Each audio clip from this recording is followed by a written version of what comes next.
Well, hey, what's up, guys? Chris here, Pastor Meadows Church.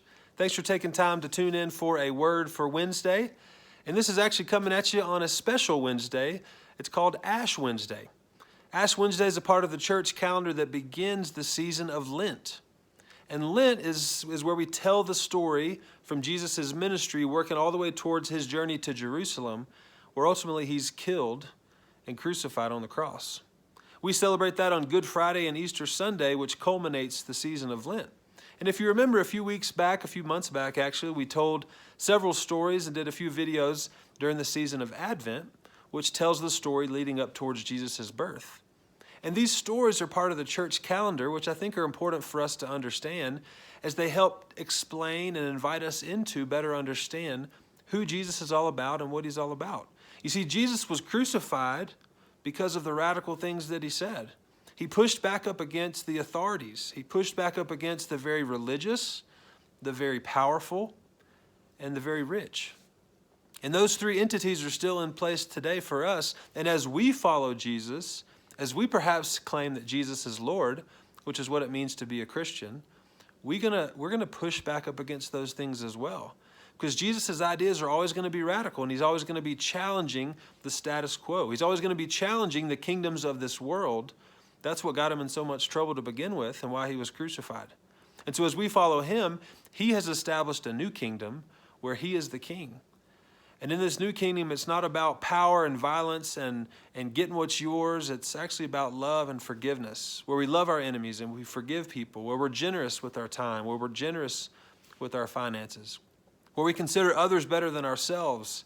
It's a radical kingdom, but it's a beautiful kingdom. And I love getting to be a part of it and walk in it every single day. And as we begin this season of Lent, which works its way to Easter, we get to remind ourselves and tell these stories of Jesus, and we get to be invited in. And it's just a great way as the church that we get to tell these stories as we better understand who Jesus is, what he's about, what he came to teach and tell us, and how he modeled it for us.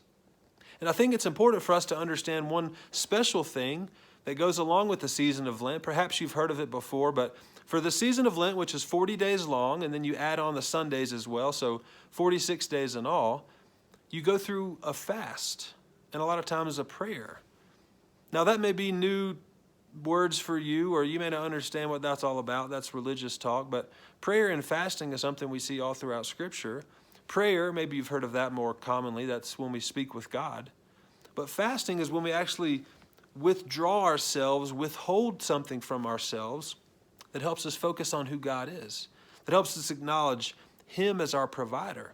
And it's great to see for Jesus, actually, again, this is all about Jesus. For Jesus, when he begins his ministry, the first thing that he does after he's baptized, he goes into the wilderness and he's tempted by the devil. And there's three temptations that go there. I'm not going to go all into all of those right now, but there's certainly some great significance as to what those are. But one thing that he does during this 40-day period, it says that he prays and he fasts.